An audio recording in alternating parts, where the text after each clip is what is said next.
Let me give you a quick update after spending 5 or 6 hours going through my case with my legal team and hearing my options. My options of showing remorse, my options of mitigation. I'm sorry, it goes totally against my principles and values to do that. In the sense that the allegations against me, which they want to send me to jail for, is that I quoted what a head teacher had said.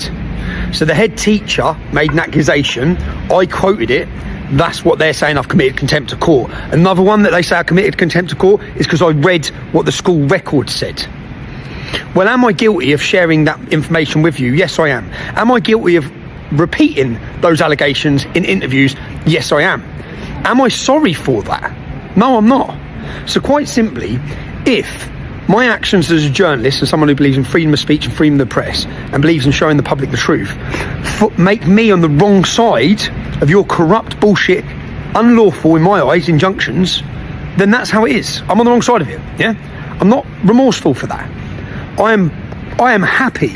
I'm remorseful for what you're going to do to me, but I am happy that I stood for truth and freedom when many others wouldn't have, and when you attempted to silence me. I'm happy that I've not allowed you to silence me, and I'm happy that I've given the public the testimonies of the witnesses and the evidence of the school records so they can see and make their own mind up. I'm not telling them what to think. I'm just giving them the information to see for themselves, which is what this has been about, is hiding that information. So I face 100% certain imprisonment on multiple charges. The reason being, I could go in looking at this case and I could say, well, no, I didn't do that, and try and argue certain aspects. I don't want to. I own that. I 100% own that I stood for freedom and truth against your corrupt injunction. So, if that lands me on the wrong side of the law in Great Britain as a journalist, then that's where it lands me. And if that lands me in Belmarsh Prison for showing you, the public, the truth, then that's where it lands me. That's where I have to go. Because I can't... obviously my legal advice is, well, we're advising you to do this, and that goes against, it totally goes against my principles and why, and the importance. My right to free speech and my right to freedom of press and my rights as a journalist, in my eyes, 100% override your bullshit injunctions that try to prohibit the public knowing the truth. Okay? That's my job as a journalist. I've been good at my job. That's all I'm guilty of. So it don't look, well, in fact, it don't look great. It's guaranteed. I'm off Monday, man. It's guaranteed. Maybe before Monday, we'll see. I hope I'm there with you all on Saturday. But I'm just giving you all an update as to my thinking at the minute after 5 or 6 hours and seeing what the charges are. Because I didn't really care. Right? Oh, you committed contempt of court. Yeah, really? How? You repeated what the head teacher said. Yeah, I did, yeah. I did, because journalists didn't tell anyone what the head teacher said. Because the courts didn't listen to what the head teacher said. Because none of the media reported what the head teacher said. Even though the head teacher tells us in covert recordings, he told the media. So yeah, I showed the public what people said. And if that finds me guilty, I'm guilty, mate. I'm guilty and unapologetically guilty. In his latest video, Tommy Robinson offers an intense and passionate reflection on his protracted legal battle, highlighting his steadfast commitment to his principles and values, even in the face of the looming threat of incarceration. After several hours of consultation with his legal team, he recounts how he was presented with various alternatives, including the option of showing remorse and seeking mitigation of the sentence that could result in a more lenient sentence. However, Robinson rejects these options outright, arguing that they would go against his deepest convictions. Clearly and emphatically, Robinson states that he will not apologize for actions that he considers completely justified, especially in the context of his work as a journalist and defender of freedom of expression. At the heart of the allegations he faces centers on his decision to make public information obtained from a school principal and school records. According to Robinson, the court system is holding him in contempt for simply repeating what the principal had communicated and for revealing the contents of school documents and interviews. Although he admits to having shared this information, he remains firm and unapologetic, stating that his goal has always been to bring the truth to light.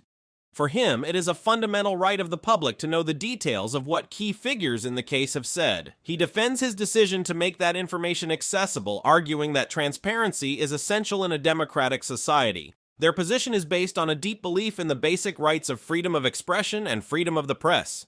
He presents himself as a bastion of these values, even in the face of what he sees as corrupt and illegitimate court orders designed to silence him. In his view, these legal restrictions are a deliberate attempt to deprive the public of access to critical information, and he is proud to have resisted such attempts to silence him. Robinson stresses that its main objective is to allow the public to have access to testimonies and documents so that they can form their own opinions, rather than being guided by the media or the judicial system.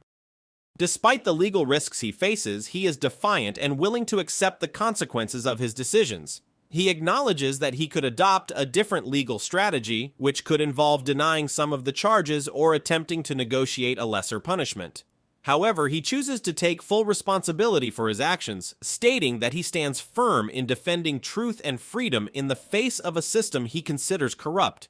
For Robinson, his role as a journalist is essential, and his right to report the truth outweighs any court order that has been imposed on him. He feels no remorse for his actions. On the contrary, it strongly supports its decision to disclose the information it has discovered.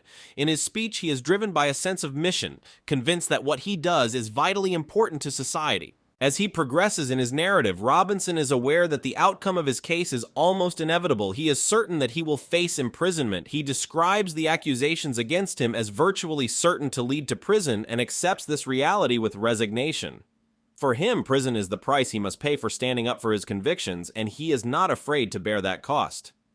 Although his legal advisors have suggested a more pragmatic approach, he maintains that he cannot in good conscience follow that advice, as it would imply compromising his principles and values. In his message, Robinson also reflects on the broader repercussions of his situation, seeing it as part of a broader struggle between the individual's right to freedom of expression and the state's power to suppress dissent. He frames his battle not only as an effort for his own freedom, but as a fight for the right of other journalists and citizens to express the truth without fear of legal reprisals.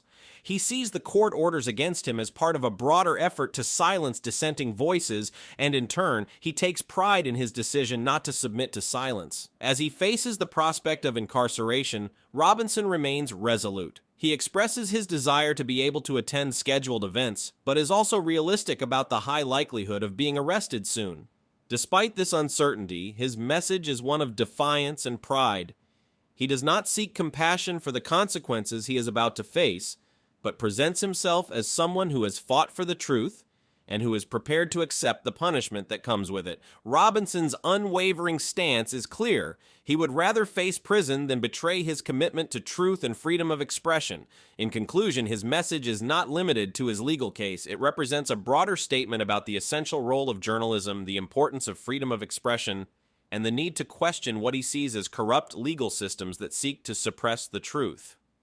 He remains firmly committed to his actions even in the face of imminence of prison, and calls on the public to understand that his struggle is ultimately to ensure that the truth is not hidden, no matter what the personal cost implies. Tommy Robinson's situation not only reflects his personal struggle, but also raises broader questions about free speech in democratic societies. As he faces the possibility of incarceration, many observers warn that his case may set a dangerous precedent. The growing trend of restricting freedom of expression through legal mechanisms has become alarming, and history has shown that when one voice is silenced, others can follow.